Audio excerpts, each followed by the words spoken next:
Good afternoon. This is Wednesday, May 13th.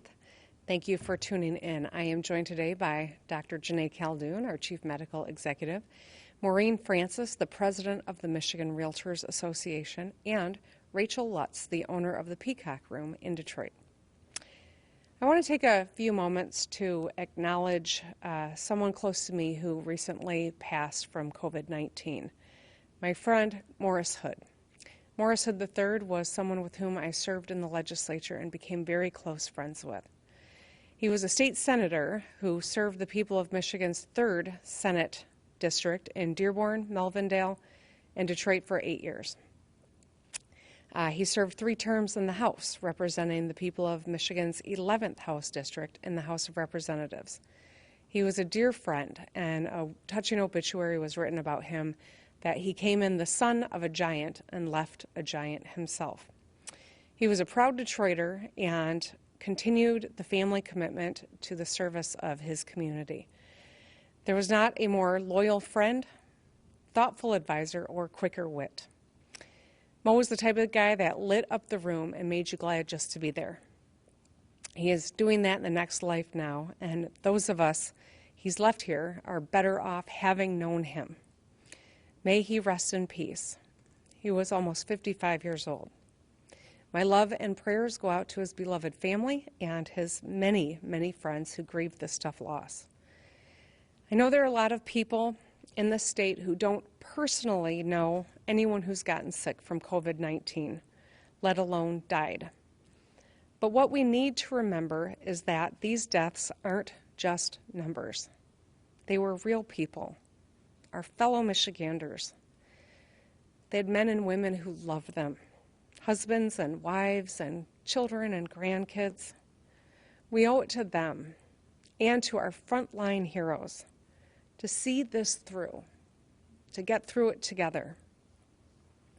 This should be a time for unity, not division.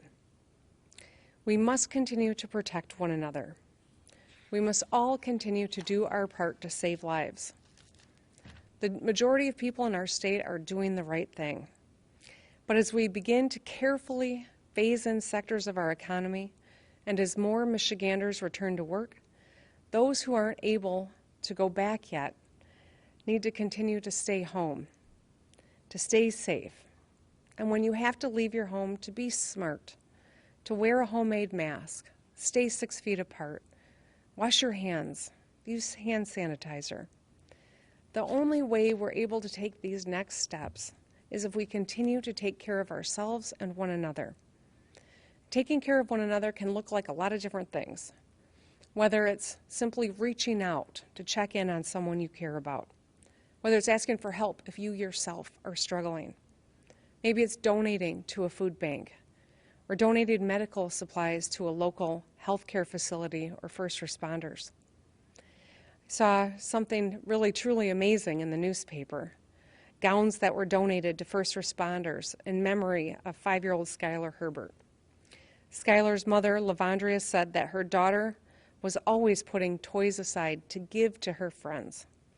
She said when we'd go out to Target, we would ask if we could buy an extra toy because her friend didn't have one. In Skylar's honor, the Detroit Public Safety Foundation donated 10,000 protective gowns to the city's first responders, both of whom her parents are first responders in the city of Detroit. Taking care of one another could look like donating to a good cause, committing to helping someone in need. Sterling Heights family that is mourning the loss of both parents.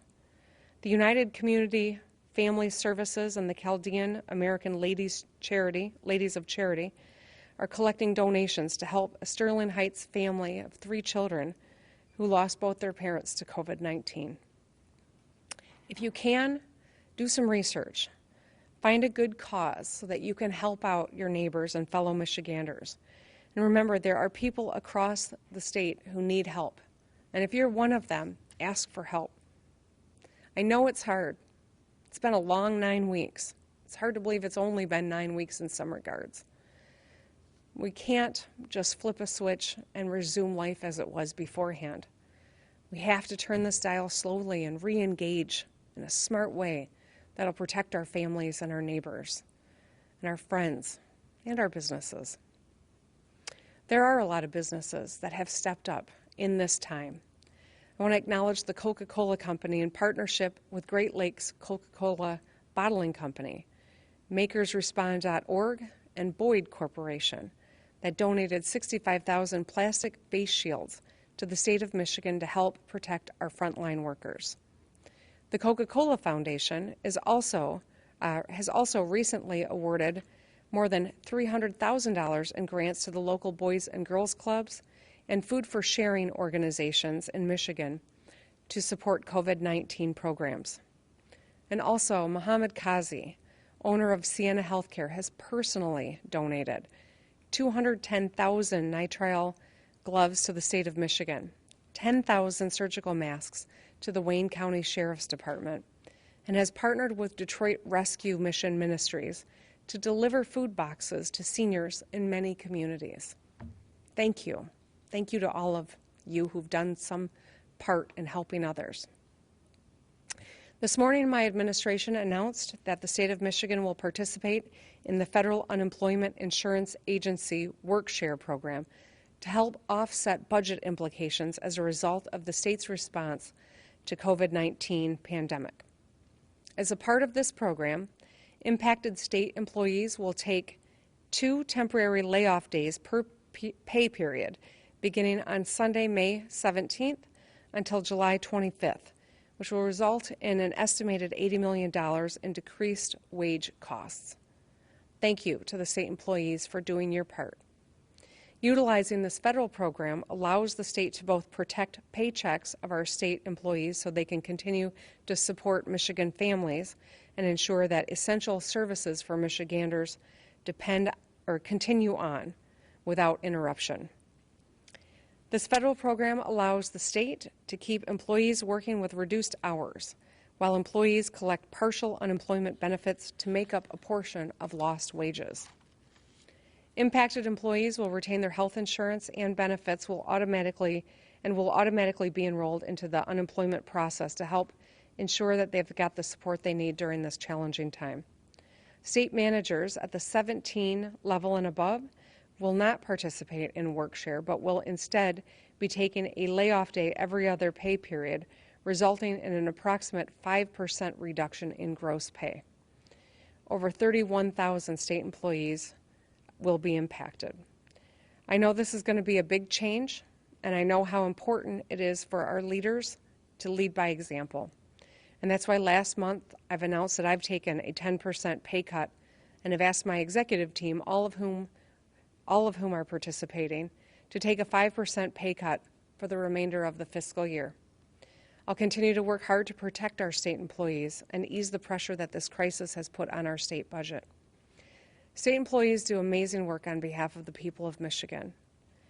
These temporary layoffs are not a reflection of the importance of their work or a reflection of their dedication, but rather the reality of how COVID-19 has impacted their ability to do their work. As I said last week, Michigan is currently in the third of 6 phases of the My Safe Start plan to re-engage our economy.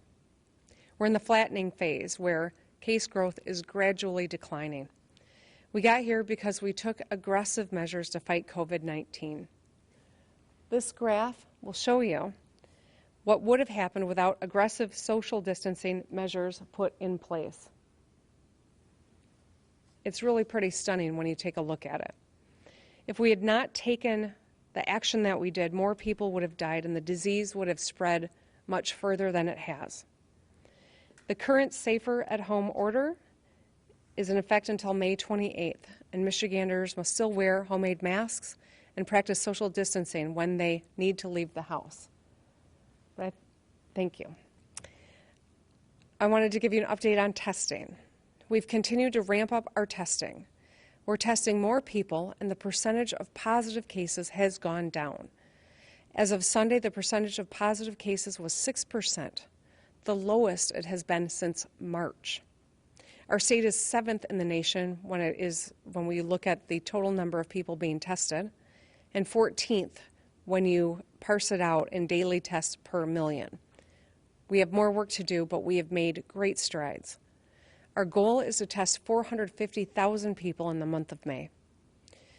We've reopened lower-risk businesses with strict workplace safety measures. We've reopened construction and manufacturing, real estate and outdoor work, lawn care and landscaping. The factors that will determine our progression into Phase 4 will be whether cases and deaths decline more sharply, percent of daily positive cases continuing to decrease, healthcare system capacity continues to strengthen, and robust testing, contact tracing, and containment protocols are in place. I'll continue to monitor the data with experts like Dr. Khaldun and leaders in healthcare, labor, education, and business. But I will make sure that we remain nimble, monitoring the data, so if we have to pull back when we see a spike in cases, we're able to, because we cannot afford to overwhelm our hospitals or let community spread go without action. And we'll pull back if necessary. Like Dr. Fauci said in his testimony yesterday, reopening too quickly will trigger another outbreak that we can't control. And none of us wants that.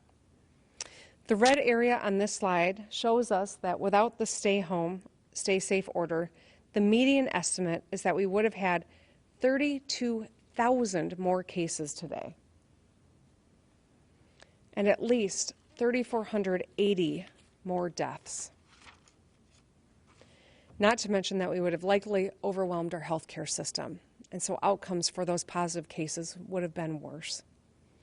I'll continue to closely monitor data and receive on-the-ground feedback from our local health departments, regional health care councils, and our health systems.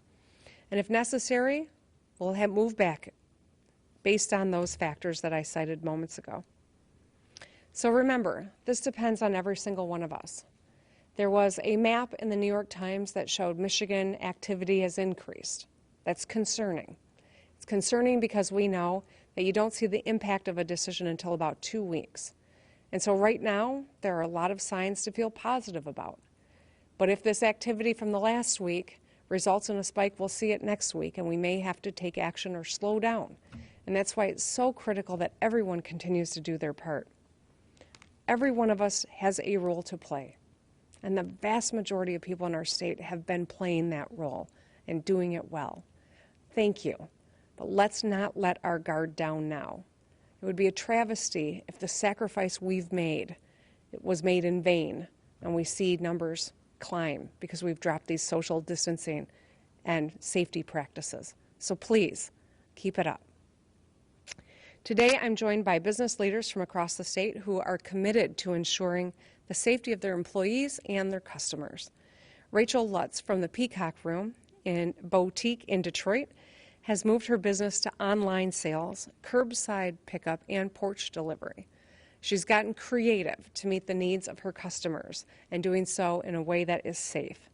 Last week, she hosted a Facebook Live event where she showed off items in her store for people to claim via Facebook comments and messages. She's found creative ways to engage with her customers while also ensuring their safety. Maureen Francis from Coldwell Banker Real Estate is the president of the Michigan Realtors Association. We reopened real estate activities for Michiganders on May 7th, and Maureen is going to talk about the measures that realtors across our state are taking to protect themselves and their clients. Rachel and Maureen and businesses like theirs are doing the right thing to protect people around them.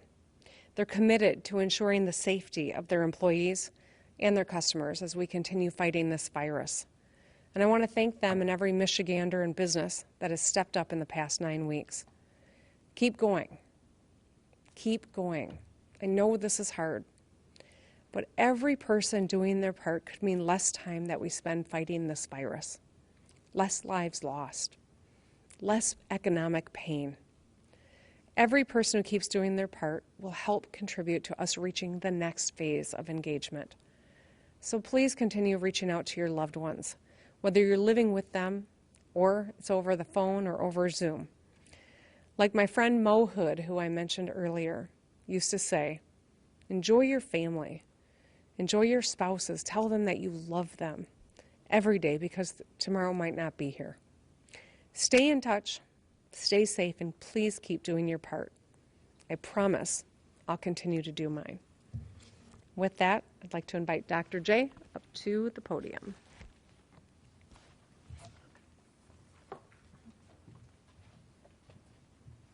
Thank you, Governor.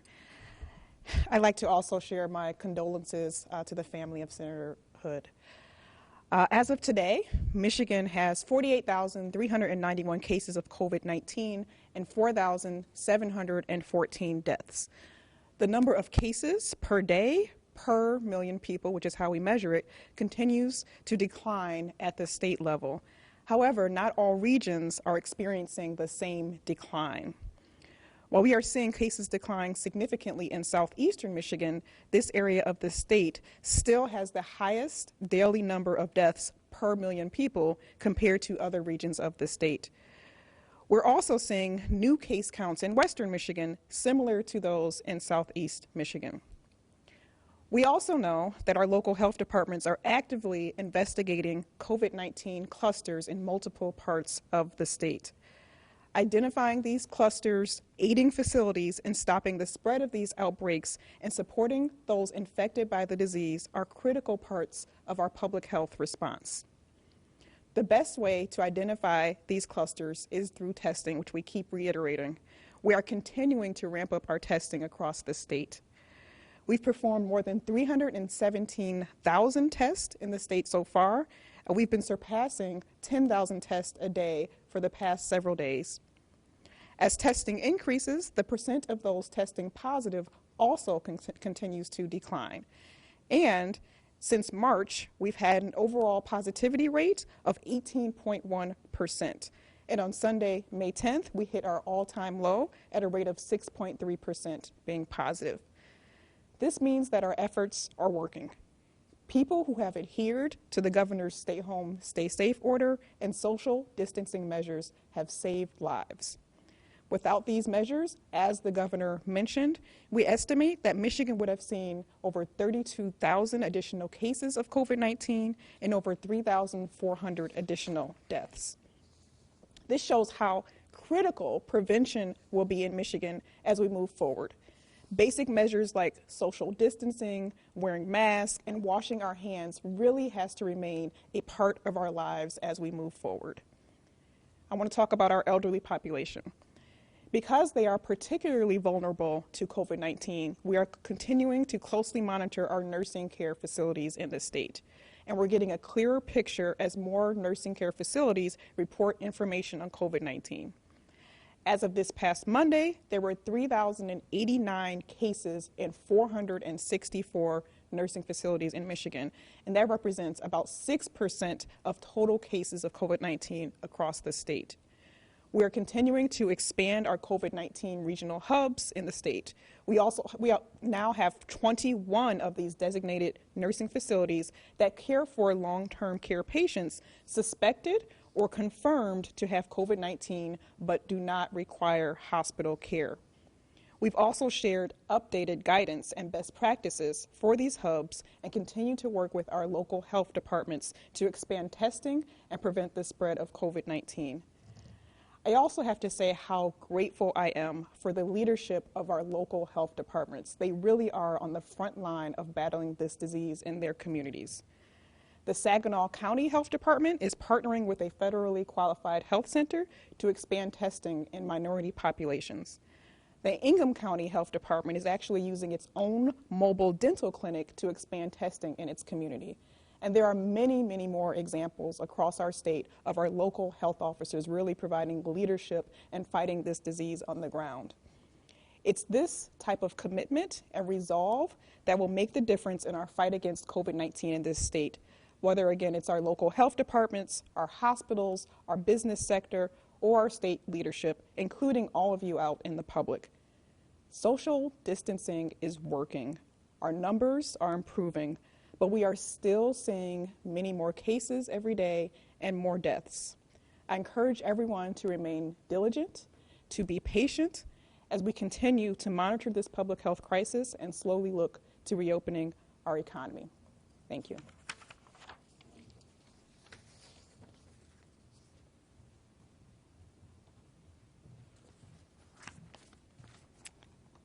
Good afternoon. On behalf of over 34,000 members of Michigan Realtors, I'd like to thank Governor Whitmer and her team for her trust, for working cooperatively with us, and for putting the real estate industry back to work in a safe and thoughtful manner. We appreciate the difficulty of the decisions that the governor has made to protect the health of Michigan's citizens as we begin to move our state's economy forward. There's no doubt that COVID-19 has impacted Michigan's spring real estate market. But the only way to overcome the uncertainty created by the pandemic is to approach the buying and selling of real estate with a focus on safety, knowledge, and outstanding service to our clients. The good news is that as we've resumed in-person contact over the past week, we've seen a vibrant market for both buyers and sellers. Interest in real estate investment in Michigan is strong. Of course, reopening the real estate industry does not mean business as usual. It's important for all realtors and our clients to understand the requirements under the executive orders. And more than anything, it's important that the client feels safe and comfortable with the whole process. Realtors need to respect and protect the safety concerns of their clients. As the executive order requires, buyers and sellers should do as much remotely as possible. This helps buyers narrow their search and protects sellers from unnecessary showings. For those unfamiliar with the real estate requirements under the executive order, the following must be adhered to. All in-person meetings with clients and customers must be done by appointment. There can be no more than 4 people on a property at any one time. In-person open houses are not allowed. Individuals must maintain 6 feet social distance at all times. In-person showings of rental units are not permitted until after the current tenant vacates the property. As realtors, when we learned that we would be one of the first business sectors to reopen, we felt an overwhelming responsibility to promote additional best practices and serve as a resource for our members and the public. In an effort to protect ourselves and our clients, brokerages are implementing many of the following best practices. Realtors are doing as much work as virtually as possible. We're using photographs, virtual showings, videos, marketing materials, and floor plans to help buyers prior to any in-person showings. Realtors are working together to avoid overlapping appointments. We're asking sellers to turn on lights, leave interior doors, drapes, and blinds open to ensure that no one has to touch anything on the property during a showing. We request cleaning and disinfecting frequently touched surfaces prior to and after showings. We're asking clients to meet us at the property rather than driving together. We're encouraging the use of masks and gloves, as well as buyers to refrain from touching any surface while viewing a property, and not to share phones, pens, or tablets with their agent. Finally, we're limiting the time physically at the property. After a showing, rather than talking with our clients while still on site, we suggest waiting to do this later by email or by phone. As we begin working with clients in person again, realtors must be careful and considerate as we prepare all new ways of helping Michiganders buy, sell, and lease property. We understand this pandemic is impacting every Michigan citizen uniquely. Realtors are grateful to resume work by operating intelligently, compassionately, and responsibly to best serve those clients who choose to call Michigan home.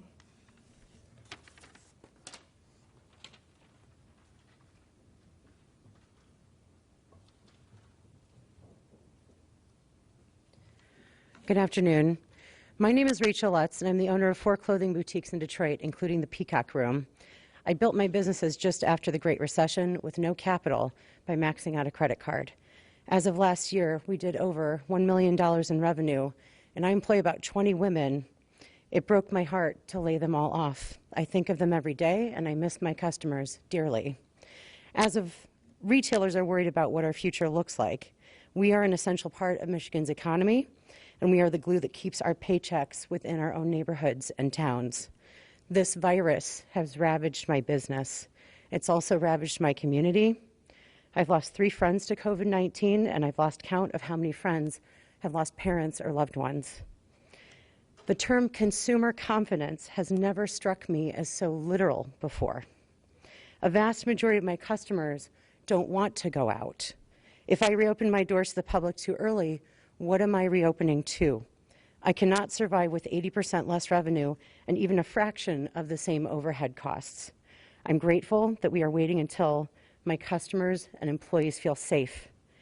After the governor deems it safe to reopen retail stores, I will be requiring masks for anyone wishing to enter my business. I will not allow a few recent violent events in the context of many millions of store visits in the state of Michigan to intimidate me into not enforcing this policy. I will not be bullied into not protecting my staff and my customers. Thankfully, my building provides a hand washing sink nearby, and I plan to provide hand sanitizer as well to my customers. We will practice social distancing, and we will wear masks ourselves. I'd like to stress that each retail store is unique, not just because our small businesses offer special merchandise and experiences, but because we all have different clientele, logistics, types of merchandise, and we're located in different neighborhoods. Each retail store must come up with the strategy that works best for them and follow the guidelines set out by the CDC and the state of Michigan. I want to address my fellow shopkeepers in rural areas or those areas that have not been deemed hotspots for COVID. Please understand you are not immune to this virus, and neither is your community. The governor's efforts to reopen retail won't be a magic wand for us. They'll be the first step of many things that we'll need to do to adapt to this new landscape. We have a long road ahead, and we need to take a measured and thoughtful approach that is safe and will allow us to sustain our businesses so that we can continue to serve our customers and serve our neighborhoods. Our strategies will need to change, and we'll need to do different and maybe unfamiliar things to survive. It's time to get creative and stay hopeful. I'm glad that our curbside and our delivery systems have been working in a way that's allowing us to distance from our customers and still serve them. Out of necessity, I just did my first Facebook Live video. The Peacock Room had a record sales day within 2 hours after 9 years of business. I still haven't even built an online store yet, but I'm exhilarated at the thought of what's possible when strategizing in new ways. Thank you so much to the governor for having me, and thank you also to Dr. Khaldun and Jeff D'Onofrio for hearing small businesses and protecting us. All right. Thank you, Maureen. Thank you, Rachel. Dr. J, as always, I'm happy to open it up for some questions at this point.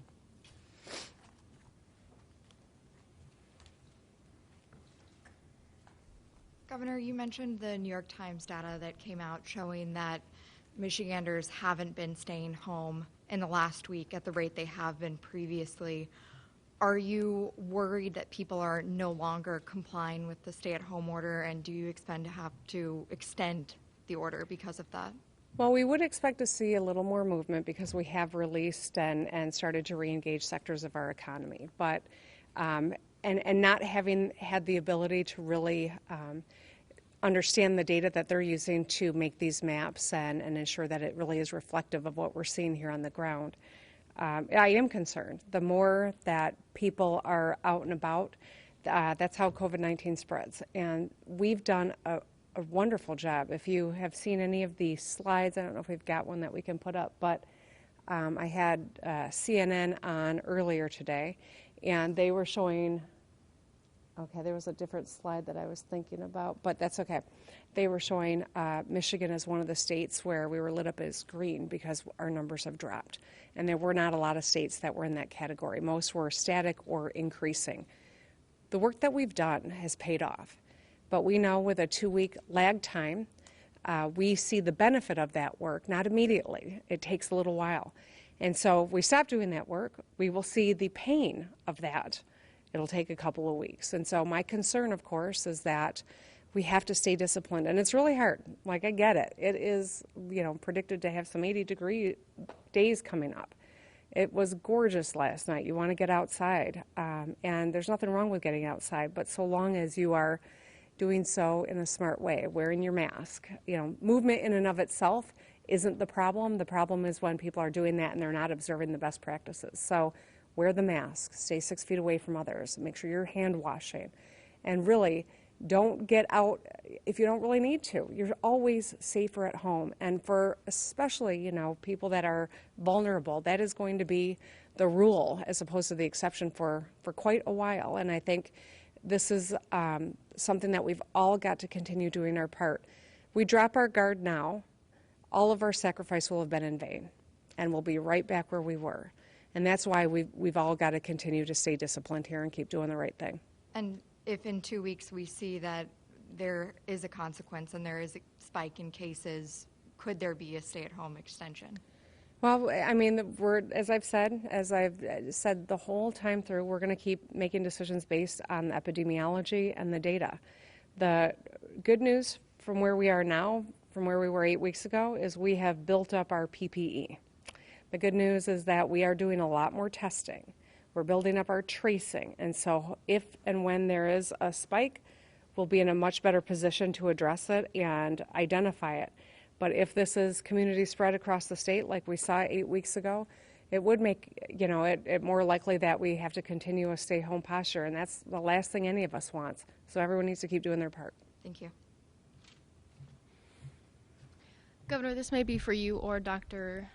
Caldoun. This morning, Director Gordon was talking to a Senate Oversight Committee, and he said that the data coming from nursing homes wasn't up to speed, and he didn't have confidence in that information. When can we see the state have accurate information coming from nursing homes, and do you believe that we're seeing a lower or a higher death rate in some of these regional hubs than what we're seeing right now? I'm going to hand this one over to Dr. J. You're right.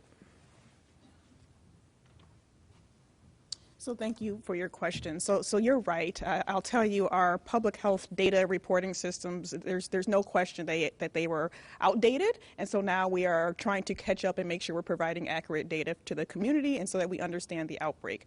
So you're right. The deaths are all self-reported right now, and we don't believe that they are accurate. I know we'll be working on developing and improving our system over the next week or two and being able to get that data out for the public, but it's absolutely something that we're working on. With all due respect, we've heard that for a couple of weeks now. Can we expect to see some sort of update sooner than 1 to 2 weeks? So great question. So we actually have improved our data. So initially we weren't reporting anything, right? And so I stood here and said, we're going to work on it, and so we improved that. So the data as far as cases is accurate on the website. And even though in the beginning it wasn't, like 2 or 3 weeks ago, that the case data is good. But again, there's a difference between the cases and the actual deaths. So we have to make sure we're actually looking at death certificates. We know that they actually are matched with a particular nursing facility, and that's an additional step that we know we need to take. Thank you. Mm-hmm.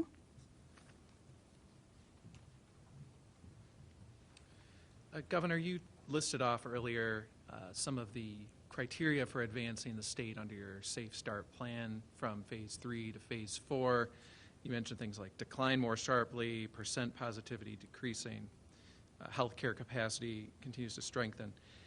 The same is kind of true moving from 4 to 5. These seem very subjective standards. Why not put forth some numerical thresholds that say, okay, when we get to this percent of positive case tests, or this number of new cases, or this number of deaths, that's when we move so that everyone can see, okay, here's the line we need to get to.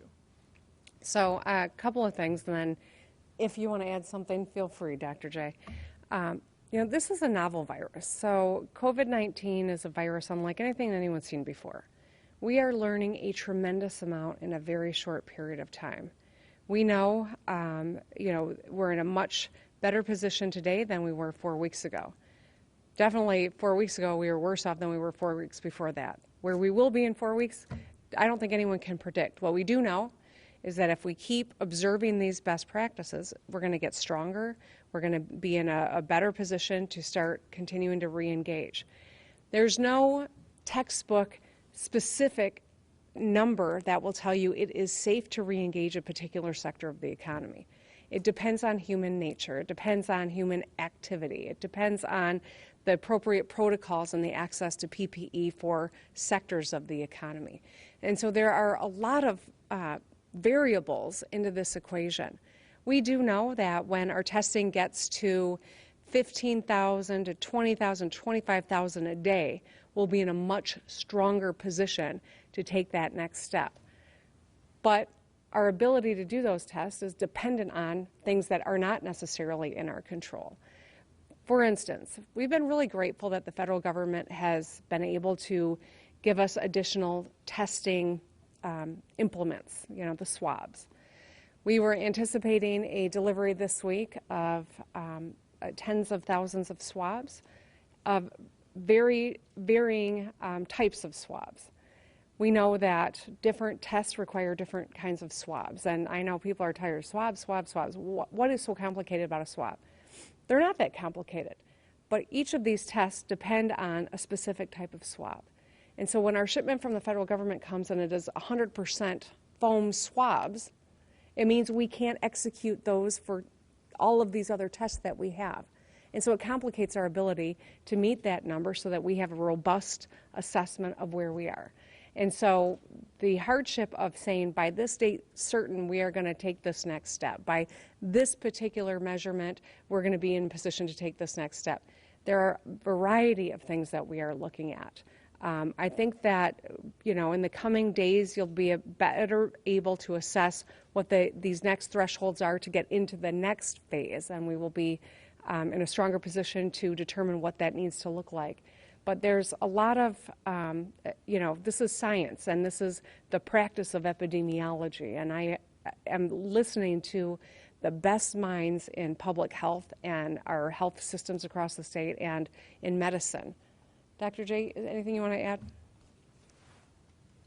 Sure. I'll just say, similar to the practice of medicine, and when I teach my residents, even though we use evidence-based medicine and there's all kinds of formulas for what you should do for a patient, people are not cut and dry. You have to look at the context of what someone is presenting in front of you. So there's no special formula that will tell us how and when to reopen.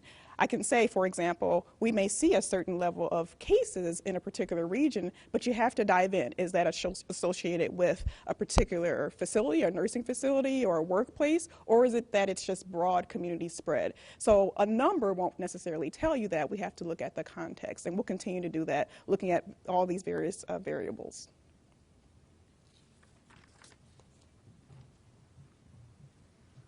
Looking forward, as we send more people back to work, what kind of protections will there be for workers who don't feel comfortable going back to work? For example, will they still be able to receive unemployment? And what kind of enforcement will there be if workplaces aren't providing PPE or following state guidelines? So I appreciate the nature of the question, and I will get to answering it. I'll just first observe this. Employers want to get this right, too. The vast majority want to go back to work and they want to stay at work. And so they've got prime motivation to make sure that their employees have confidence that they're going to be safe and that their customers have confidence. Consumer confidence is a very real issue here. We're watching, of course, what's going on in other states. And in Georgia, for instance, the governor has said, let's all go back.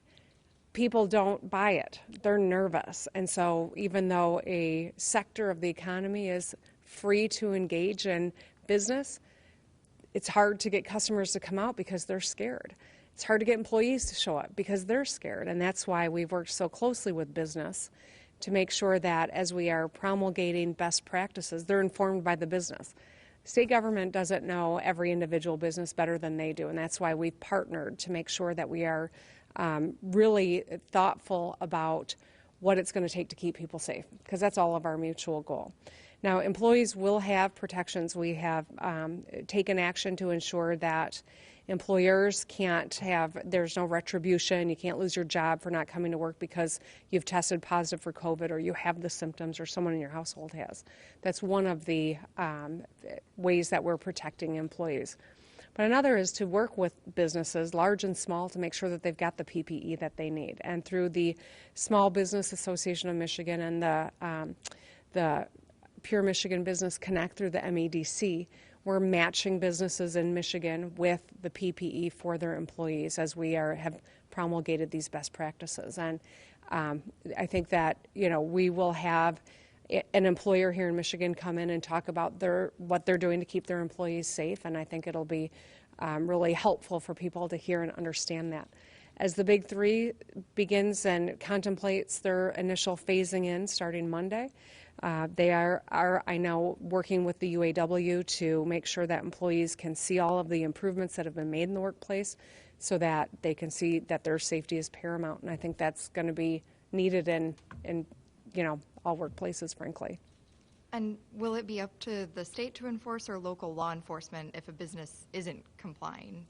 So the state, we are looking to determine what precisely the apparatus needs to be. It's in state government. Obviously, safe workplaces are within the purview of state government, and that is would be a natural expansion of perhaps what's going on at Leo, Myosha. So we haven't.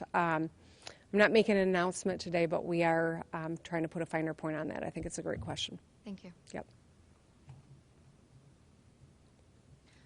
Governor, you said this morning on The View that the protests that we've been seeing at the Capitol could be potentially adding to the spread of COVID-19 as people not listen to the stay-at-home orders and congregate. What proof do you have to show that that's happening, and as well as COVID-19 spreading into rural areas because of that?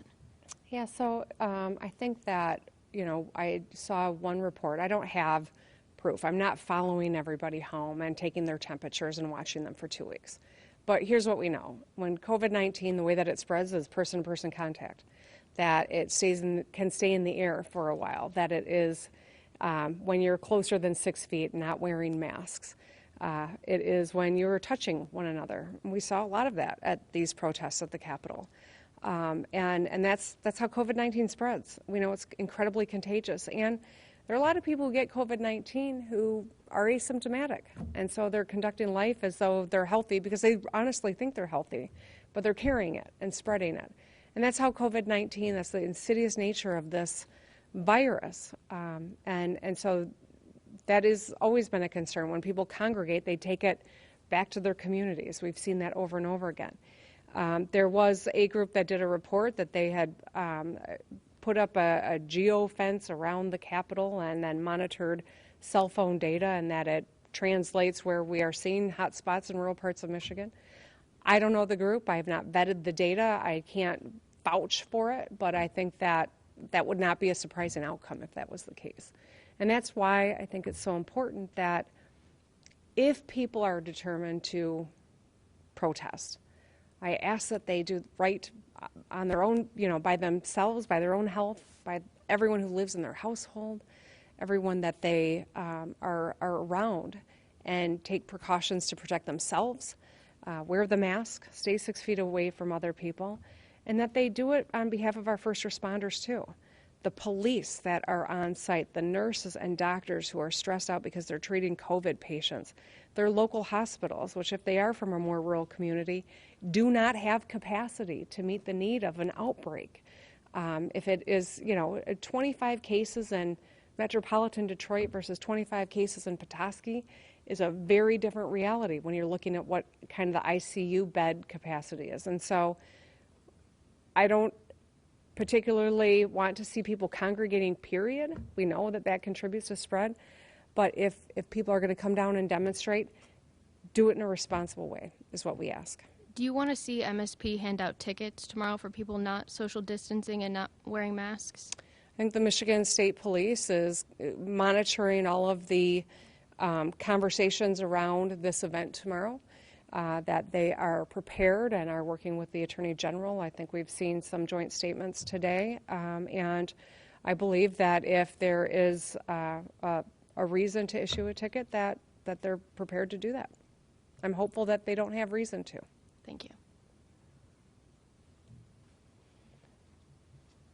Governor, there's been a lot of concern in the last few days regarding the K-12 budget. A lot of school groups and schools are getting concerned that the chair of the Senate K-12 approach subcommittee has told them to brace for a 25% reduction. But at the State Board of Education meeting yesterday, they talked about something that would probably be more on the order of an 8% or so reduction. The numbers are so wildly different. Can you speak to what people should be preparing for? I know the revenue conference is coming Friday, but Yeah. I think everyone has a sense at least of what the numbers are looking like. I'm not quite sure what information Senator Schmidt is working with when he talks about a $2,000 per pupil cut. I just don't know where that's coming from. I think that, I've been talking regularly with our treasurer, with our budget director, with our congressional delegation, because of course we need Congress to step up and to make sure that this fourth supplemental gets passed. I'm not weighing in on what the final details of it are, but I can tell you I was on a call with our nation's governors this afternoon because every one of us is confronting major budget deficits because of COVID-19. And we need Congress to step up and give us the support we need. In terms of precisely what the impact is going to be for schools, I can't tell you in this moment. All I can say is with this revenue estimating conference on Friday, we'll have a lot more information, and I remain committed to trying to make sure that we prioritize education in this state. It is a fundamental need. We are lagging the rest of the country when it comes to outcomes. We've made strides, but we cannot afford to let decisions be balanced on the education of our kids. We've got to do right by our children, and I need Congress to step up and help us make sure we're in a position to do that. Do you think, I've seen some school groups say that, to expect schools to reopen and provide the robust education that's expected with that type of a reduction is not realistic, that it would mean big increases in class size and so forth. Is that type of a reduction something that you just can't allow to happen? You know what, Zach, we have what we're predicting to be a $3 billion shortfall in the current fiscal year, and probably one of that size or larger in the next fiscal year.